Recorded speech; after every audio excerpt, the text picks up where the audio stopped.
And to start with, I'll give it some context of my own experience. So 20 years ago, I was a Team GB canoeist, and obviously canoeing is a very minority sport, and you don't get, well, you certainly didn't get any coverage there. It was towards the end of my career, and I was racing the annual 125-mile canoe race from Devizes to Westminster. It was a pretty tough race, and I've done it 2 times before and held one of the records.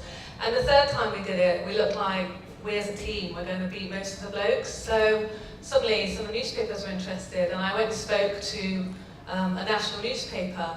So bearing in mind I'm a 30-year-old professional woman with a career, we had a chat about the race, and they asked me whether or not I was in a relationship with the person I was paddling with, because that made a nice story. It's not enough to be canoeing for 18 hours through the night, you know, there had to be another angle there.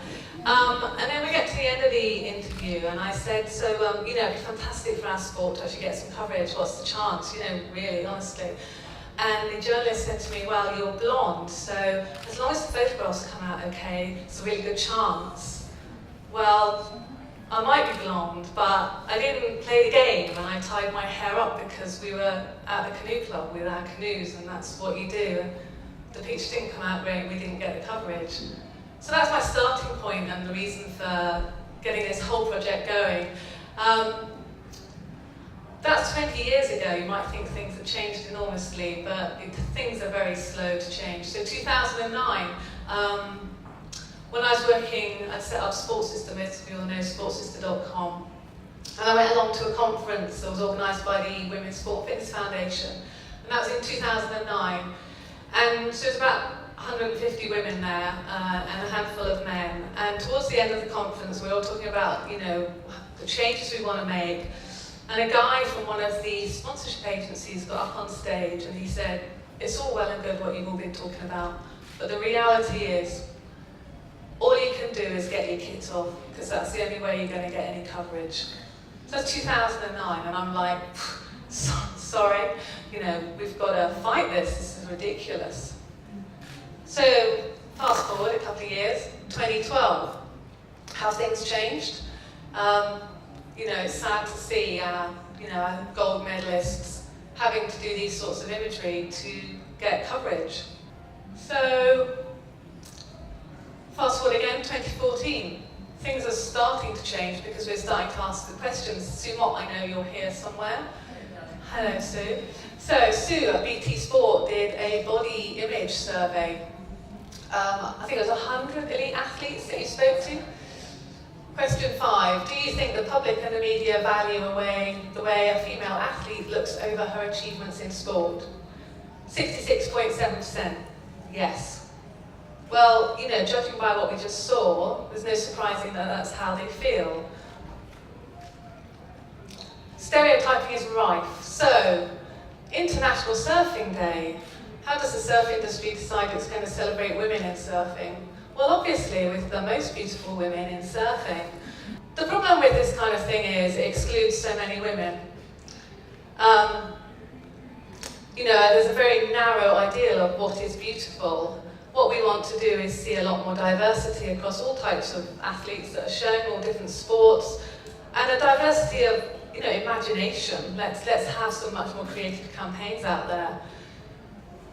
I have this, if you could just go back to Cara Delevingne, thank you. Okay, this is actually a campaign that's out there right now. This is Puma. So it's not just about what's going on in the media or in the press or how newspapers are covering women's sport. It's also a big part about how the brands do, as Jane alluded to earlier. Puma celebrate the launch of their women's range by signing up Cara Delevingne, photographed, art directed by Rihanna, topless. Now, obviously she's a massive star, very popular with young girls and women, but the problem with trying to promote body issues, with using someone that makes most of those girls and women feel inadequate, is that, well, for the brand it's starting to backfire. So on social media people are starting to complain, and this is people power, and this is how things are going to change, and that's why things are changing now. We've all got the opportunity to complain if we want to complain. So, it's just one example as a comment here. So we have the fastest man alive used to promote male sports attire, and a naked model who probably couldn't run for a bus used to promote female sportswear. How dumb is this brand, or how dumb does this brand think women are? That's not great for the brand. So, you know, it doesn't really make business sense anymore. This is another really great example of people power. So this is a cycle brand from Switzerland called ASOS. On that side, the topless woman, this is how they used to sell on their website their sportswear to women. So this is two women. This is where you go if you're looking for a pair of bib shorts and you're a woman. Understandably, a lot of women rejected this brand and said, you know, I'm not buying your bib shorts. Look how, you know, that's ridiculous. We know you've done that because you know all the teenage boys are going to go on here and you're going to get a load of hits on your website. But that's not celebrating women's sport.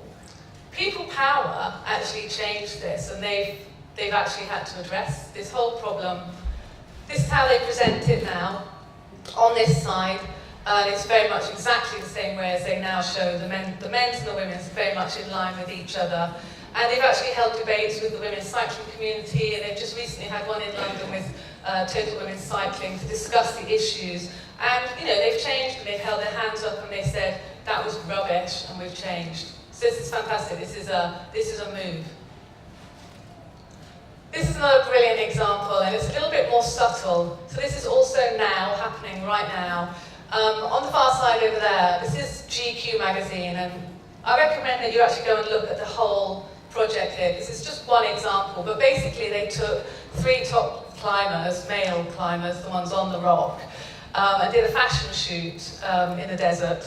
And they took a couple of girls with them as playmates. So the girls were kind of just cute girls, hanging around, kind of looking lovely. So that went out, and the outdoor industry took exception to this. This brand here, Outdoor Research, which most people probably haven't heard of, this big American outdoor brand, recreated the entire photo shoot, which is about 15 or 20 shots, and they flipped it over. So they had the women doing the climbing and the men as the playmates. And there are some really fantastically hilarious pictures of the men, you know, just kind of doing the whole come hither look. But it was quite a subtle way of doing it in terms of they didn't just shout, they didn't shout about it, they just turned it around and they let the public make their comments on it. Obviously, it's gone crazy over social media. It's done a fantastic job for the brand. Most people hadn't heard of them before, and now everybody knows them. That's got to be good news for a brand. So, finally from me, what do we want at Women's Sports Trust? We want to celebrate the sport. So we want to move away from what the body looks like in terms of using it as a sexualization of women. We want to celebrate the athlete, what they do. One of our most amazing favourite pictures is Christina Hurrigu over there on the far side. That's from 2012. It shows her muscles, it shows her strength, it shows the athlete, it shows her eyes, it shows what she's capable of. It's the most incredible picture, and I think that for us has always set the standard of what we'd like to see. We also want to see the mud, the grit. We want to see the real athlete. We want to see what they're actually doing. We want to see diversity. We want to see different body types, different creative ideas. We want to see as many different athletes as possible represented so that everybody out there can see a role model that suits them. I think we should give Danielle a round of applause for that. Thank you so much, Danielle.